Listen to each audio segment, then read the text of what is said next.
Assalamualaikum warahmatullahi wabarakatuh. Alhamdulillahi rabbil alamin. Wassalatu wassalamu ala sayyidina Muhammadin wa ala alihi wa sahbihi ajma'in, amma ba'du. Rabbi shrah li sadri wa yassir li amri wahlul 'uqdatam min lisani yafqahu qawli. Rabbi zidni ilma warzuqni fahma, amin ya rabbal alamin. Alhamdulillahi rabbil alamin. Segala puji syukur bagi Allah subhanahu wa ta'ala atas limpahan nikmahnya kepada kita semua. Mari kita awali thalabul ilmi atau ngaji bersama kita di malam hari ini dengan membaca Al-Fatihah terlebih dahulu.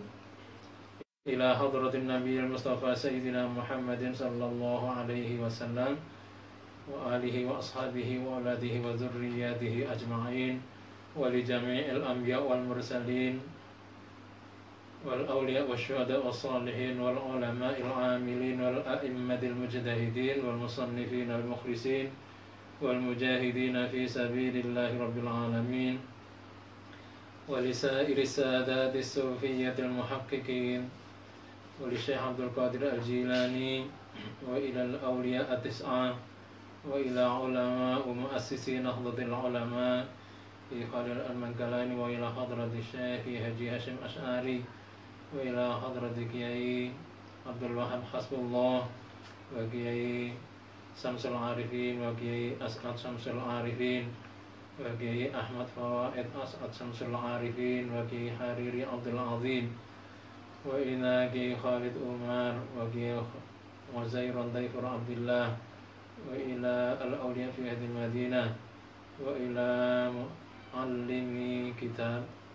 مؤلف كتاب أدب الإسلام في نظام الأسرة السيد محمد بن علوي المالكي الحسني أن الله تعالى يحمينا بحمايتهم ويمدنا بمددهم وينفعنا من بركاتهم وأنوارهم وأسرارهم وعلومهم في الدين والدنيا والآخرة وإلى مشايخنا وأساتذتنا ومعلمينا ولآبائنا وأمهاتنا وأجدادنا وجداتنا ولجميع أهل القبور من المسلمين والمسلمات والمؤمنين والمؤمنات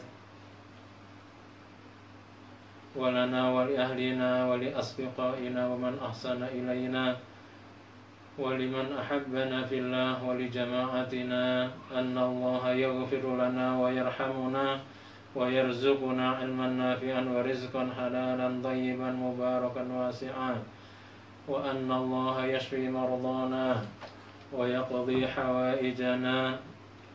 حوائج الدين والدنيا والآخرة ويفتح لنا أبواب الخيرات والبركات وأن الله يختم لنا بحسن الخاتمة والسعادة. الفاتحة. أعوذ بالله من الشيطان الرجيم.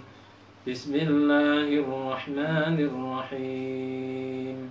الحمد لله رب العالمين الرحمن الرحيم مالك يوم الدين إياك نعبد وإياك نستعين اهدنا الصراط المستقيم صراط الذين أنعمت عليهم غير المغضوب عليهم ولا الضالين. رب اغفر لي ولوالدي وللمؤمنين آمين يا رب العالمين. Kita lanjutkan pada malam hari ini dan kita masih berada di bab usul tanzimis silatiz zaujiyah, pondasi-pondasi atau pokok-pokok dalam menata hubungan suami istri. Tadi malam kita sudah membahas tentang pokok-pokok atau kaidah-kaidah yang terkait dengan hal ini, terutama dari sisi istri yang dibahas, yakni yang pertama bahwa istri ini tidak boleh keluar dari rumahnya, dari rumah suaminya, kecuali ketika telah mendapatkan izin secara sharih atau secara jelas dari suaminya tersebut. Kemudian yang kedua, kaidahnya bahwa istri harus senantiasa menaati terhadap apa yang diperintahkan oleh suaminya selama perintah tersebut bukanlah perintah untuk bermaksiat atau melanggar perintah Allah Subhanahu wa taala. Kemudian di kesempatan malam hari ini masih dalam pembahasan mengenai kaidah yang kedua, yakni ketaatan seorang istri terhadap suaminya. Di bagian terakhir dari yang kita baca tadi malam bahwa seorang perempuan yang cerdas ini terkadang mampu untuk menjadikan suaminya ini senantiasa mengijabah, atau artinya itu mengabulkan terhadap keinginan bolehnya. Jadi selama keinginan tadi itu keinginan yang dibolehkan serta keinginan-keinginan yang baik serta tidak bertentangan dengan syariat. Ini suami akan mau untuk menuruti terhadap keinginan istrinya yang baik tersebut ketika istri tadi itu tidak suka menentang terhadap apa yang dinasihatkan, apa yang diucapkan dan didawahkan oleh suaminya. Di samping itu kita mungkin juga teringat ya, mungkin di beberapa waktu yang lalu kalau tidak salah kami sudah menyampaikan bahwa salah satu tanda seseorang memiliki cinta yang murni kepada orang lain adalah ayyakhtara kalama habibihi ala kalami ghairi. Seseorang yang di dalam hatinya ada rasa cinta murni, cinta yang tulus, atau kalau dalam bahasa anak-anak muda disebut dengan cinta mati, cinta yang sebenar-benarnya cinta, itu pasti dia akan memilih, mengutamakan dan mengikuti terhadap kalam atau ungkapan dari kekasihnya daripada ucapan atau ungkapan dari orang lain. Nah, dalam hal ini ketika si istri ini benar-benar cinta kepada suaminya, maka ungkapan atau perkataan dari suaminya itulah yang menjadi sesuatu yang diutamakan. Dalam hal ini artinya si istri ini senantiasa taat kepada suaminya selama perintah suaminya tadi itu tidak maksiat kepada Allah. Berikutnya, wa hadhihi ta'ah, adapun ketaatan ini itu tatajalla fi katsirin minal umuri wal ahwaliz zawjiyyati. Adapun ketaatan ini tatajalla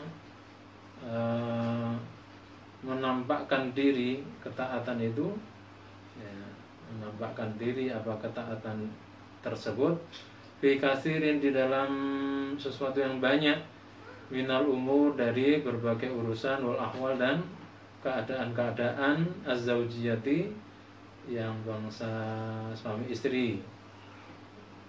Jadi wujud ketaatan para istri itu nanti tergambarkan dengan jelas di berbagai urusan-urusan dan situasi serta kondisi hubungan suami istri. Khususan secara khusus, secara khusus idza talaba, ketika meminta siapa suami ya, al-ittisala, meminta al-ittisal ini berhubungan badan biha dengan istrinya. Fa'an Abi Hurairah radhiyallahu anhu, maka dari Abi Hurairah radhiyallahu anhu qol, Abi Hurairah radhiyallahu anhu berkata, qala Rasulullah sallallahu alaihi wasallam, Rasulullah sallallahu alaihi wasallam bersabda, idza da'a ar-rajulu imra'atahu ila firashihi falam ta'tihi fabata ghadbana 'alaiha la'anathal malaikatu hatta tusbiha. Idza da'a, ketika mengajak siapa rajul suami imra'atahu kepada istrinya, ila firashihi, ke ini untuk berhubungan badan. Firash itu adalah kinayah dari kata jima. Nanti kita akan sampaikan penjelasannya. Falam ta'tihi, maka kemudian tidak mendatangi siapa istri kepada suaminya, artinya enggan atau menolak. Fabata, lalu kemudian bermalam siapa suami, bermalam ghadbana, hale sebagai orang yang marah alaiha, atas istrinya. Lalu di malam itu si suami ini marah kepada istrinya karena mengajak istrinya untuk berhubungan badan, ya, itu tidak diiyakan oleh istrinya. La'anatha, maka melaknati kepada istri tersebut siapa al-malaikatu, malaikat, hatta tusbiha, sehingga masuk waktu pagi siapa istri tersebut. Rawahul Bukhari, rawahu telah meriwayatkan kepada hadis tersebut Imam Al-Bukhari. Ya, jadi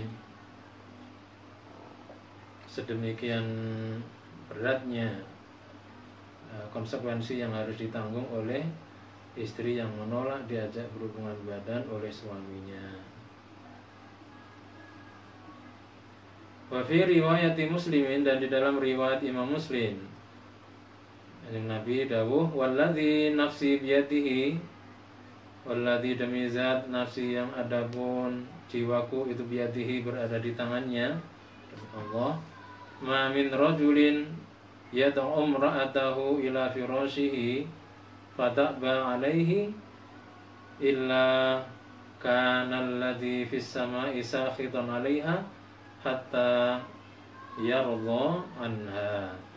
Ma min rajulin, tidaklah itu dari seorang laki-laki, ya, tiadalah seorang laki-laki atau suami, yad'u yang mengajak siapa rajul imra'atahu kepada istrinya, mengajak ila firashihi ke tempat tidurnya untuk berhubungan badan, fata'ba lalu menolak siapa istri alaihi atas suaminya, illa kana, kecuali ada siapa alladzi makhluk fis sama'i di langit itu sakhiton marah alaiha atas istri tersebut, hatta yardo sehingga ridho siapa suaminya anda dari istri tersebut. Ya, makhluk-makhluk Allah yang ada di langit, yakni para malaikat, ini akan marah kepada perempuan yang diajak atau istri yang diajak oleh suaminya untuk berhubungan suami istri atau berhubungan badan tadi itu menolak. Wa fihi dalilun, dan di keterangan tersebut yang dibuatkan dengan hadis-hadis Kanjeng Nabi itu, dalilun adalah sebuah petunjuk ala anna sakhatul zauji atau anna sukhtaz zauji, sama-sama bisa, bahwa sungguhnya kemarahan suami itu yujibu, mewajibkan apa kemarahan suami atau menyebabkan apa kemarahan suami, sukhtar rabbi, akan kemarahan Tuhan, yakni Allah Subhanahu wa taala. Wa ridahu, dan ridhonya suami itu yujibu, mewajibkan apa ridho suami, ridhahu akan ridhonya Allah Subhanahu wa taala. Warawa, dan meriwayatkan siapa Ibnu Hibban wa Ibnu Khuzaimah dan Ibnu Khuzaimah, ada sebuah hadis, salah satun la tuqbalu lahum sholatun, ada 3 orang la tuqbalu yang tidak diterima lahum bagi 3 orang tersebut apa sholatun sholat, wala tas'atu dan tidak bisa naik lahum bagi 3 orang tersebut tidak bisa naik ila sama ke langit apa hasanatun kebaikan untuk sampai kepada Allah sebuah kebaikan.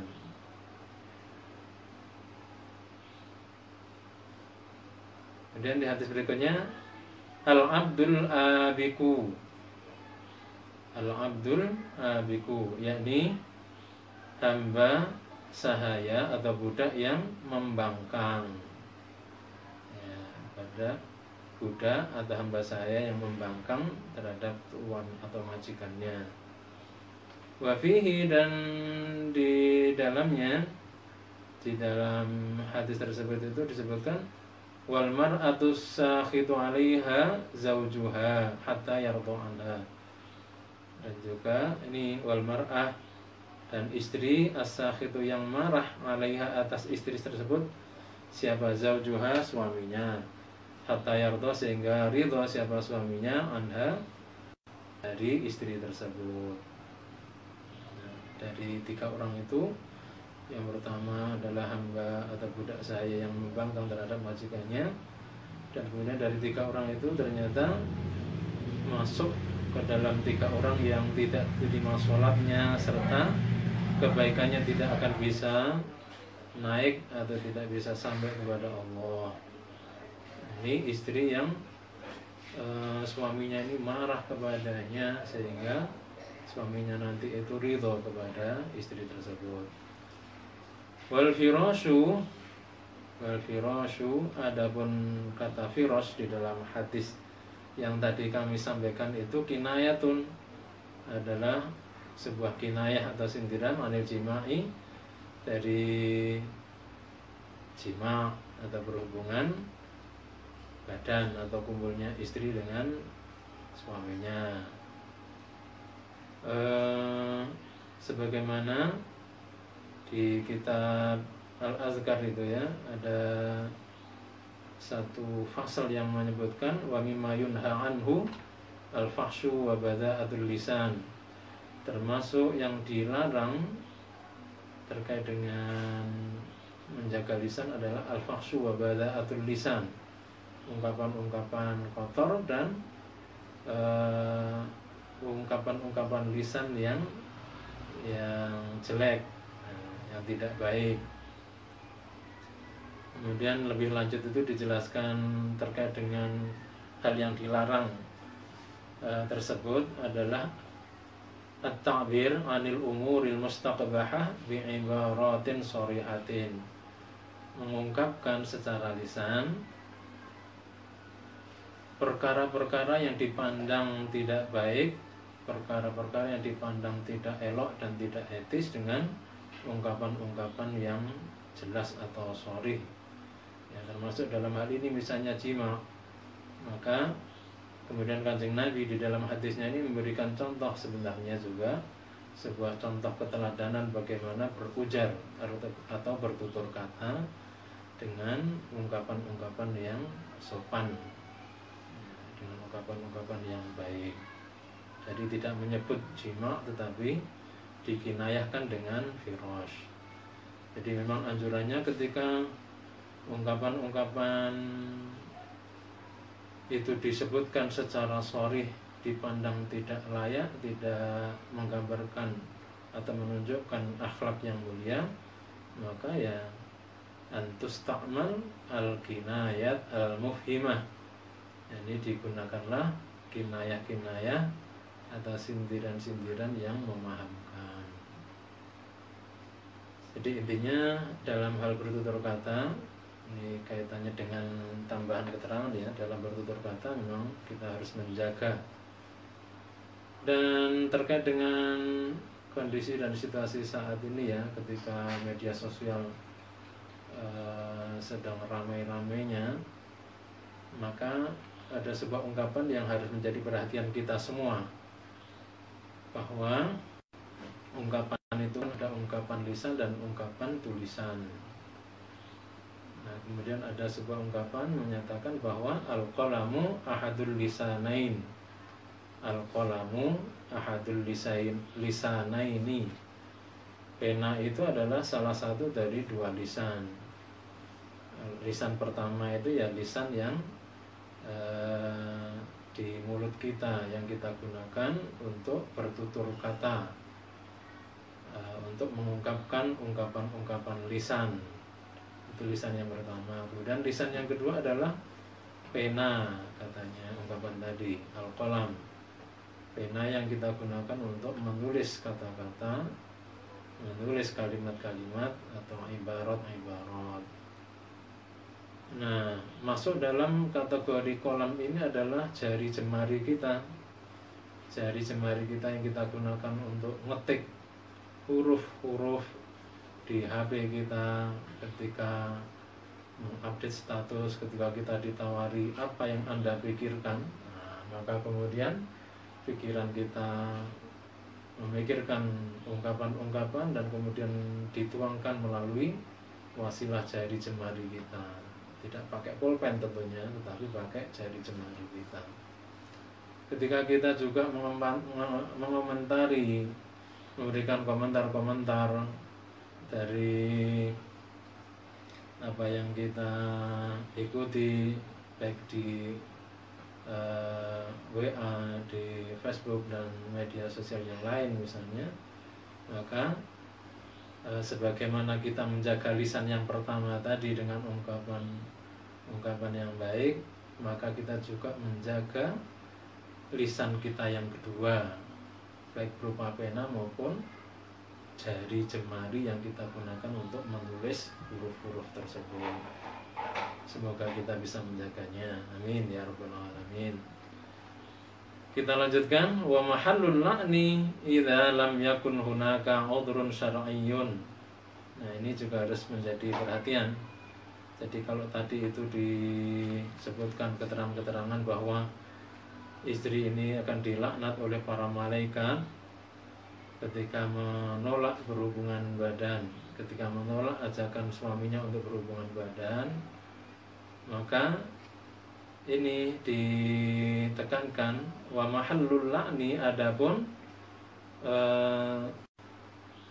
tempat pelaknatan, ya, adapun tempat pelaknatan, tempatnya pelaknatan itu idza lam yakun, ketika tidak ada gunaka di sana, ya, apa udhrun syar'iyyun, alasan yang syar'i, alasan yang dibenarkan menurut syariat agama. Kalau misalnya ada udhur yang dibenarkan dari sisi syariat agama, maka tidak berdosa dan tidak akan mendapatkan laknat si istri tersebut. Misalnya ketika istri tersebut itu dalam keadaan sedang haid misalnya, atau ketika misalnya istri memang dalam keadaan sakit yang parah sehingga kemudian tidak mampu untuk melayani terhadap apa yang menjadi ajakan suaminya untuk berhubungan badan, maka si suami harus memahami itu, tidak kemudian semena-mena menggunakan hadisnya Kanjeng Nabi bahwa ketika ia mengajak istrinya untuk berhubungan badan dan menolak si istrinya tersebut, maka akan dilaknat. Jadi suami juga harus memahami hal ini. Wasababuhu, ini masih kita lihat ya. Wasababuhu, adapun sebabnya laknat tersebut itu annaha, bahwa sungguhnya si istri itu kanat, ada siapa istri itu ma'muratan, diperintahkan bita'ati zaujiha, dengan menaati suaminya, fi ghairi maksiatin, di selain perkara maksiat, melanggar perintah Allah. Kila, disebutkan, ya, ada sebuah keterangan menyebutkan wal haidu, adapun haid itu laisa, tidak ada apa haid, tidak ada iku bi udhrin, sebuah udhur fil imtina'i, dalam keengganan atau menolak ya, menolaknya si istri. Haid itu menurut satu pendapat tidaklah termasuk udzur syar'i ya, yang kemudian memperbolehkan istrinya itu untuk menolak diajak berhubungan badan. Li'anna lahu, karena sesungguhnya itu bagi suami apa haqqan, hak ya, fil istimta'i, dalam menikmati bima, dengan sesuatu fawqal izari, yang berada di atas izar ya, berada di atas izar atau sarung. Indal jumhuri, menurut jumhurul ulama, wabima, dan dengan sesuatu atau bagian adal farji, yang selain farji atau kemaluan si istri, inda jama'atin, menurut sekelompok ulama. Ya, ini didasarkan kepada sebuah hadis dari Kanjeng Nabi ya, isna'u kulla syai'in illan nikah. Ini hadis yang berkaitan dengan si suami ketika akan berhubungan badan ya dengan istrinya sedang haid. Ya, isna'u kulla syai'in illan nikah, berbuatlah oleh kalian akan apapun ya, boleh kalian berbuat apapun kepada istrinya illan nikah, kecuali nikah. Jadi maksud nikah di situ adalah yakni dengan jima ya, masuk dengan jima hubungan badan ke farjinya itu. Kalau selain itu dibolehkan. Ini sedikit menukil keterangan yang terdapat di kitab Syaraful Ummatil Muhammadiyah, keutamaan umatnya Nabi Muhammad Sallallahu Alaihi Wasallam, yang juga ditulis oleh Sayyid Muhammad bin Alawi Al-Maliki Al-Hasani, ketika membahas tentang contoh-contoh raf'ul isri, contoh-contoh diangkatnya beban dari umat ini. Itu ada satu poin, ada satu contoh yang menggambarkan bahwa umat ini, umatnya Nabi Muhammad Sallallahu Alaihi Wasallam itu diangkat beban beratnya. Beban berat apa? Beban berat berupa syariat-syariat yang dulu pernah ditimpakan atau ditimpakan pada umat sebelumnya yang sangat berat, dan kemudian tidak disyariatkan ke umat ini. Di situ disebutkan salah satu poin contohnya adalah adamu mu'akalatul haid. Adamu mu'akalatul haid. Ini tidak bolehnya makan bersama istri yang sedang haid. Makan bersama saja itu tidak boleh. Termasuk di keterangannya disebutkan ini tinggal sekamar dengan istrinya, bahkan tinggal satu rumah dengan istrinya, itu tidak boleh menurut keterangan yang ada di buku tersebut. Itu syariatnya umat terdahulu sebelum umat ini. Tetapi kemudian berbeda dengan umat ini. Umat ini sebagaimana sabda Kanjeng Nabi Muhammad SAW yang kami sebutkan tadi, isna'u kulla syai'in illan nikah. Berbuatlah apapun kepada istrimu kecuali nikah, yakni jima tadi. Ini yang terkait dengan menikmati farji dari si istrinya tersebut. Kalau selain itu, ini tidak apa-apa atau boleh, sebagaimana yang tadi kita baca bersama-sama tadi. Yani li'anna lahu haqqan fil istimta'i bima fawqal izari 'indal jumhur wa bima 'adal farji 'inda jama'atin.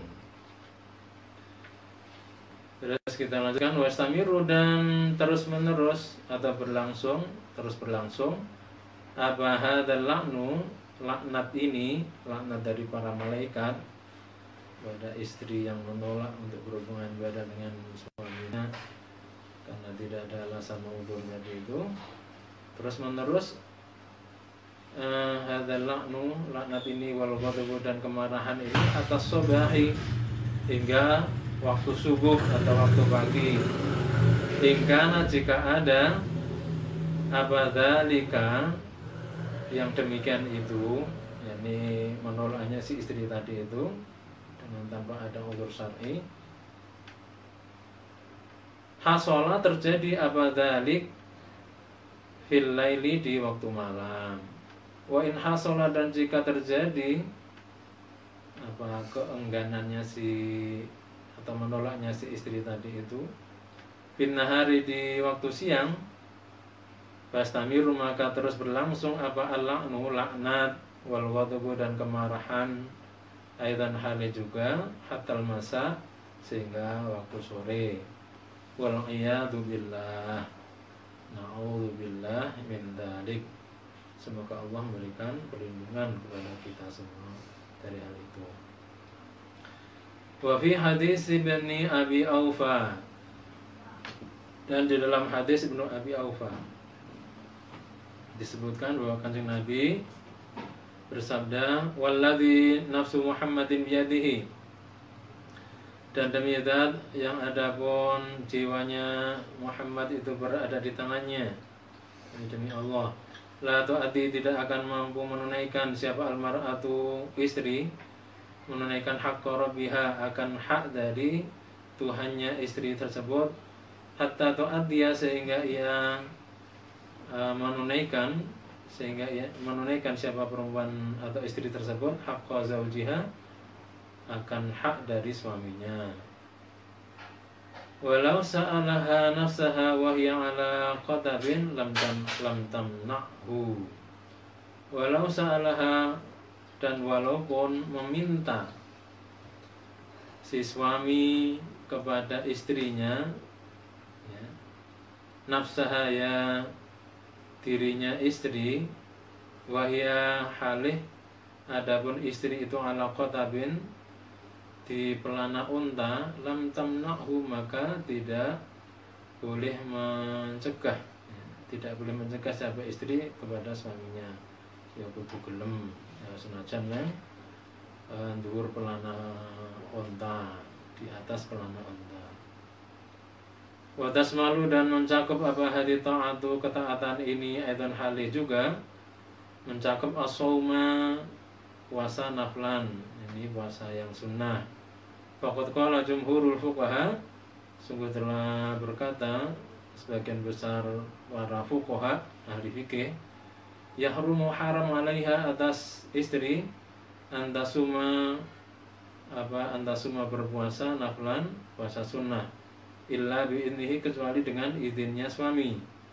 Fa in fa'alat jika melaksanakan siapa istri melaksanakan puasa tunasti idanihi dengan tanpa meminta izin kepada suaminya, wakana dan halih ada siapa suaminya itu hadiron berada di rumah, ghairu musafirin tidak bepergian, karena maka ada apa hadduha bagiannya si istri tersebut min somiha dari puasanya. Bagian apa?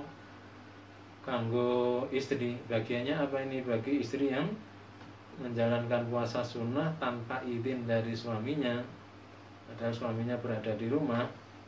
Bagiannya adalah dari puasanya, bagian dari puasanya adalah ju'aha laparnya, wa'atsyaha dan dahaganya.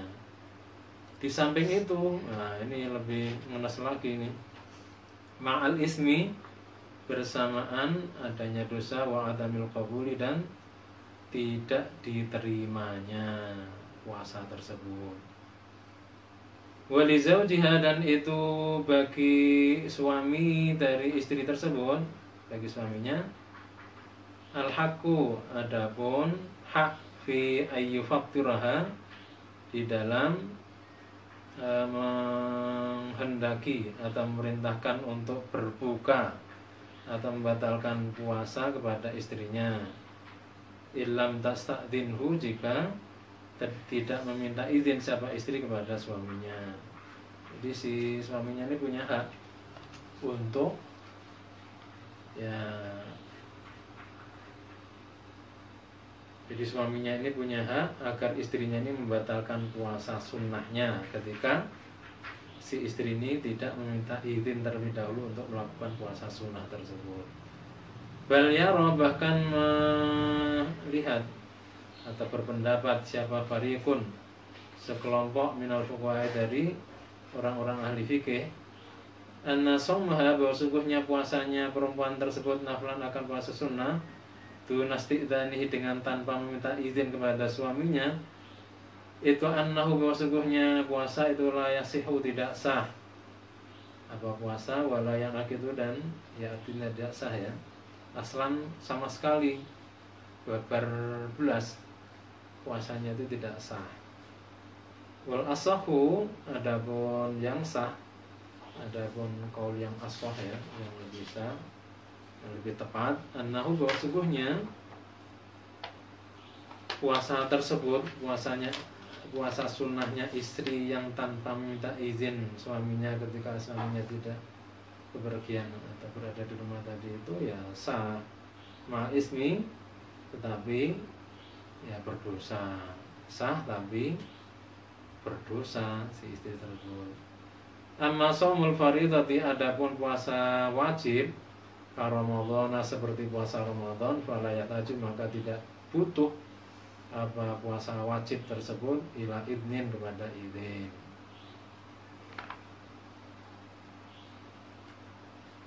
Berikutnya, wa fi hadisil mar'atil khas'amiyah allati sa'alat an-nabiyya sallallahu alaihi wasallam an huquqiz zawji, akhbaraha bi jumlatin minha wa qala wa min haqqihi alla tasuma tatawwu'an illa bi'nihi.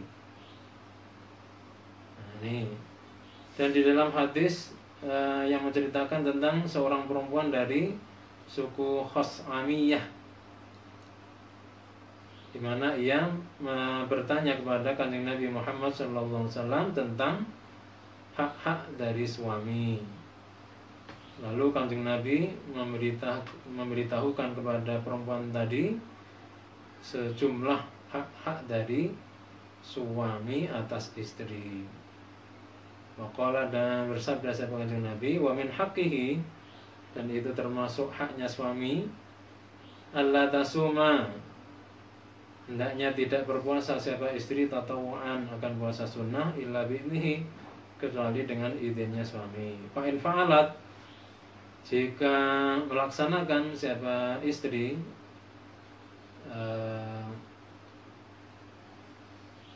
terhadap puasa tersebut, puasa yang sunnah dan tidak ada izin dari suaminya itu, ja'at, maka lapar siapa istri tersebut, wa atisat, dan dahaga siapa istri tersebut, walam yutaqabbal, dan tidak diterima apa minha, siapa minha, perempuan atau istri tersebut tidak diterima puasanya. Akhrajahul Baihaqi an Ibnu Umar radhiyallahu anhu.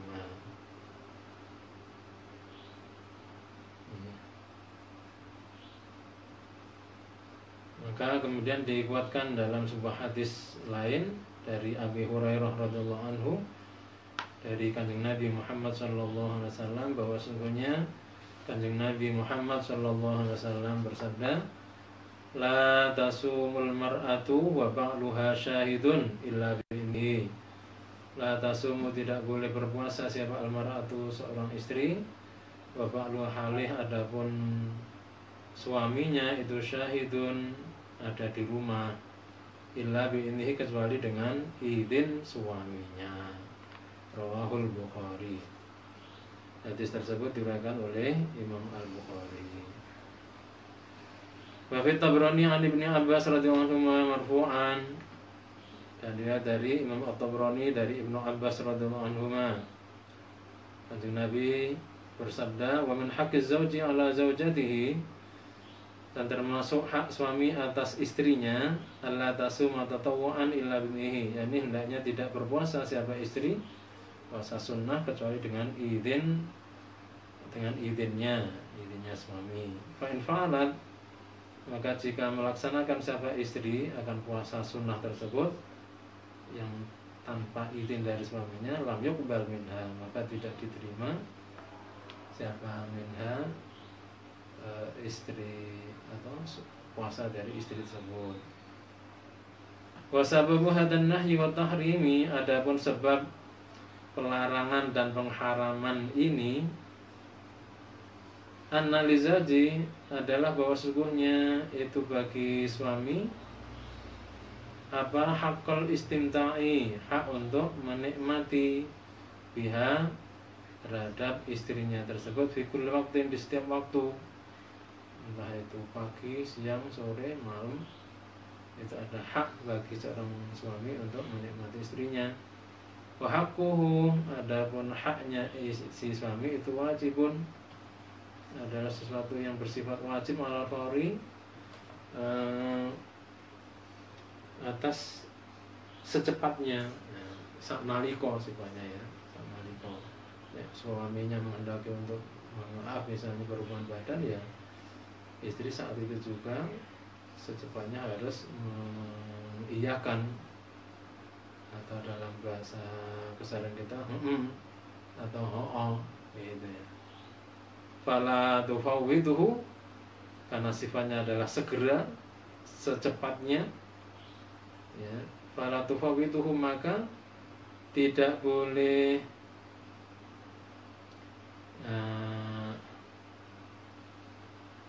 menghilangkan ya. Fala tufawwiduhu, maka tidak boleh menghilangkan siapa si istri itu pada suaminya hak tersebut bitatawu'i, dengan melaksanakan ibadah sunnah, yaitu puasa. Si suami tadi kan punya hak untuk istimta.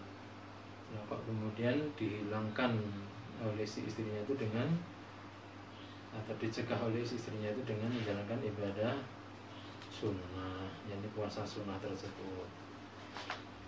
Ya, demikian yang bisa kita kaji di malam hari ini. Semoga bermanfaat bagi kita semua, dan semoga keluarga kita menjadi keluarga yang sakinah, mawaddah, warahmah, amin ya rabbal alamin. Demikian, kurang lebihnya mohon maaf. Wa ma taufiqi illa billah, alaihi tawakkaltu wa ilaihi unib. Wassalamualaikum warahmatullahi wabarakatuh.